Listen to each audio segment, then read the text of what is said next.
లోపల లీటర్ల రక్తం ఉందని కాదు, మనం బలవంతులం కాదు, ఏమీ కాదు. కానీ దేవుని ఆత్మ మనల్ని ఏం చేస్తుంది చెప్పండి, ఇక్కడ కూర్చోబెట్టేసింది. అంటే హల్లెలూయా.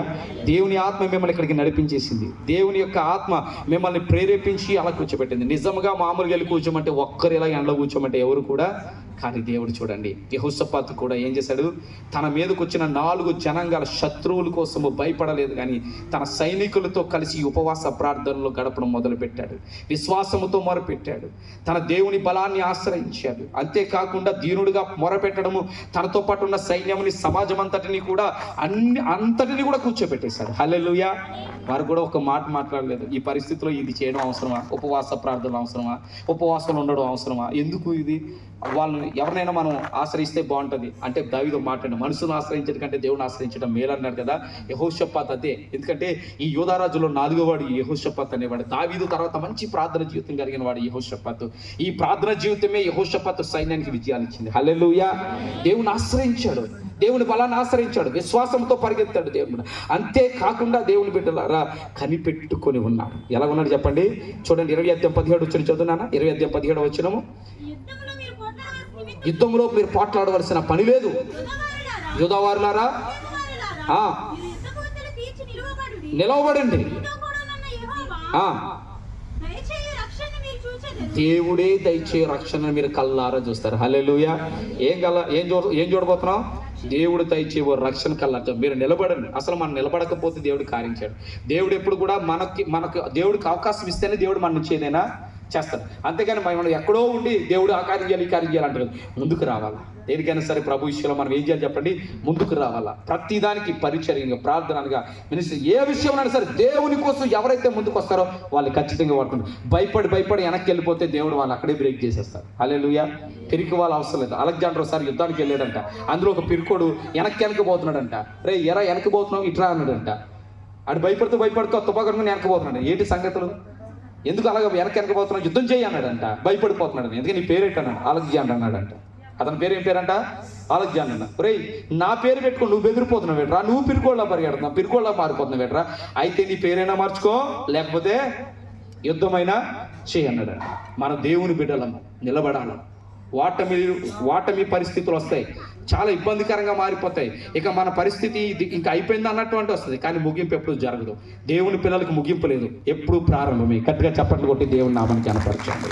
విజయవంతంగానే ఉంటుంది దేవుని బిడ్డలారా, కానీ పోరాటాలు అనేవి ఖచ్చితంగా వస్తాయి. క్రైస్తవులుగా, దేవుని బిడ్డలుగా ఈ లోకంలో బ్రతికినంత కాలం మనం యుద్ధం చేస్తూనే ఉండాలి. శత్రువుతో, వాయుమండలపు శక్తులతో మనం యుద్ధం చేయాలి. చుట్టూ ఉన్నటువంటి దురాత్మల ప్రభావంతో యుద్ధం చేయాలి.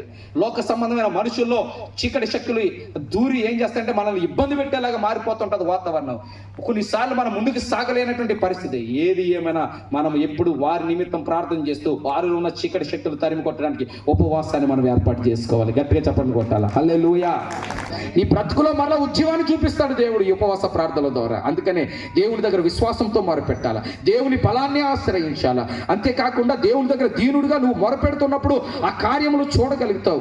అంతేకాకుండా దేవుని బిడ్డలారా, ప్రభు దగ్గర కనిపెట్టిన ప్రతి కార్యాన్ని కూడా నువ్వు పొందుకుంటున్నట్టు, ఖచ్చితంగా నువ్వు అడిగింది దేవుడు నాకు ఇస్తున్నట్టు నమ్మకంగా నువ్వు అన్ని రిసీవ్ చేసుకోవాలి. ఇక ఆఖరిదిగా చెప్తున్నాను చూడండి, 20:27 వచనము. ఇక ఆఖరి వచనం చదువుదాం. వారి శత్రువుల మీద వానికి జయమును అనుగ్రహించి ఏం చేశాడంట? విజయం పొందుకున్నారు, సంతోషించారు. హల్లెలూయా. మొదటలో మనోహరమైన ఉపవాస పండుగలంటే మనకందరికీ బాధ కలిగించేలాగా ఉంది ఆ మాట. ఎందుకంటే ఇవి పండుగలు ఎలాగవుతాయి? నీ శరీరం నల్లగొట్టుకుని ఉపవాసం ఉండి ప్రార్థన చేసేటప్పుడు మనకి ఎక్కడ అంత అలిసిపోతాం, సమస్యలిపోతాం, బలహీనం అయిపోతాం కదా. మనలో ఎక్కడ కూడా ఓపిక ఉండదు, ఏమి ఉండదు. ఇవి పండుగలు ఎలాగవుతాయి అనుకుంటున్నాం. మన పరిస్థితి ఉపవాస ప్రార్థనలో ప్రారంభం అలాగే కనపడుతుంది, కానీ ముగింపు అలా కనపడదు. హల్లెలూయా. ప్రారంభము మనం ఎన్నో శ్రమలతో ఉపవాస ప్రార్థన కేటాయించుకున్నాం. కొంతమంది కన్ఫ్యూజ్లో, అంటే భవిష్యత్తు విషయంలో, జీవిత విషయంలో, పెండ్లి విషయంలో, వివిధ రకాలమైన ఉద్యోగ విషయంలో, అసలు జాబ్ చేయాలా, వ్యాపారం చేయాలా, సేవ చేయాలా, లేదంటే నా బ్రతుకులో అసలు దేవుడి చిత్తం ఏమైనదని ఉపవాసం చేసేవారు ఉంటారు. ఈ ఆర్థిక సమస్య నుంచి ఉపవాసం చేసేవారు ఉంటారు. శత్రువులు భయం నుంచి బయటపడడానికి ఉపవాసం చేసేవారు ఉంటారు.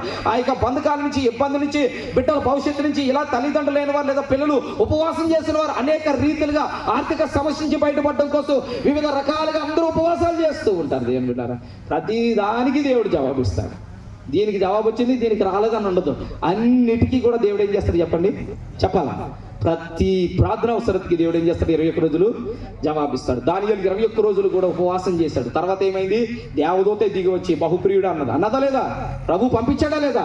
ఖచ్చితంగా జవాబు వస్తుంది. ఉపవాస ప్రార్థనలో నమ్మకంగా నాణ్యతతో కూడిన ప్రార్థన చేయాలి, నమ్మకమైన ప్రార్థన చేయాలి. విశ్వాసంతో దేవుడి బలాన్ని ఆశ్రయించు, ఎదురు చూస్తూ దీనుడుగా మొరపెట్టి కనిపెట్టి, ప్రభువా నేను ఇది పొందుకుంటున్నానని దైవ చిత్తానుసారమైన మొరను చేయగలిగితే ఖచ్చితంగా ఉపవాస ప్రార్థనలో గొప్ప విజయాన్ని నువ్వు చూస్తావు, గొప్ప జవాబుని చూస్తావు. ఎండిన గర్భం సైతము 5 అన్నది. ఎంతమందికి అన్నది? అన్న 5 అన్నది. హల్లెలూయా.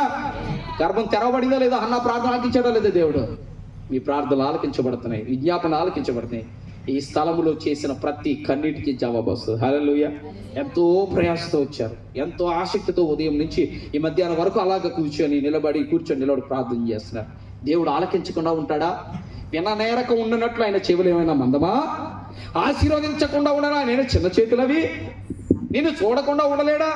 చూస్తాడు. హాగర్ను చూడలేదా అరణ్యంలో? చేప కడుపులో ఉన్న యోనాను చూడలేదా? హిజ్కియాని మొర పెడుతుండగా చూడలేదా దేవుడు? ఎజ్రా అందరు నిలబెట్టి ప్రార్థన చేస్తుంటే ఆలకించలేదా? ఆ గుడ్డివాడి కేక వినలేదా? ఆ చెట్టు మీద ఉన్న జక్కీని చూడలేదా? ఈ సియోను కోటలో మిమ్మల్ని అందరినీ చూస్తున్నాడు నా దేవుడు. దేవుడి కోసం నువ్వు అలాగా పెనుగులాడుతున్నావు కదా. ఆ రాత్రి యాకోబు ప్రార్థించగా దేవుడు ఆలకించాడు.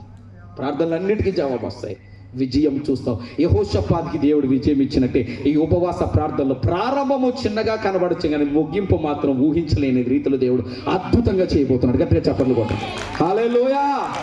ఒక్కరు సైతము ఇలా కాలు నిలబెట్టి చూసే రోజులు రాబోతున్నాయి. ఆమేన్. ఆఖరి రోజు ఒక్కొక్కరు ఇలా నిలబడి చూసే రోజులు, ఆఖరి దినాన ప్రజలు అలా కనబడతారు ఈ స్థలంలో. ఆమేన్. 21 రోజులు విజయం చూడబోతున్నా. జనాంగాలు తెచ్చినటువంటి దోపుడు సొమ్మంతా ఇజ్రాయేల్ యోధా జనాంగం పొందుకున్నారు. హల్లెలూయా. మనోహరమైన పండుగ, ఆఖరి దినము. శత్రువు మన నుంచి దొంగిలించిందంతా కూడా మరలా మన దగ్గర రాబోతూ ఉన్నది.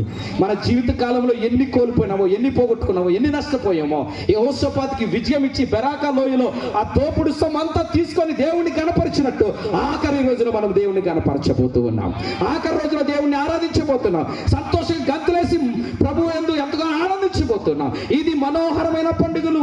ఈ ఉపవాస పండుగల్లో యెహోషాపాతు సైన్యానికి విజయం ఇచ్చి ఏ పండుగ చేసుకోవడానికి దేవుడు కృప చూపించాడో, ఈ ఉపవాస ప్రార్థనలో కూడా మనకి అదే సంతోషాన్ని దేవుడు ఇవ్వబోతూ ఉన్నాడు.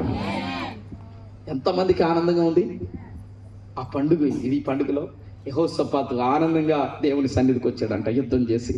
మీరు ఆనందంగా యుద్ధంలో పాల్గొనండి, విజయము దేవుడు మీకు ఇవ్వబోతున్నాడు.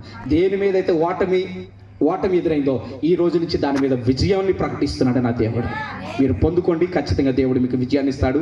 గొప్ప కార్యాలు దేవుడు మీ ఎడల చేయునుగాక. ఈ ఉపవాస ప్రార్థనలు ప్రారంభం రోజు ఇంత ఘనంగా అద్భుతంగా చేసిన దేవుడు ముగింపు సభకు రాబోతుకి శత్రు యొక్క దోపుడు సొమ్మంతా కూడా మన చేతిలోకి వచ్చునుగాక.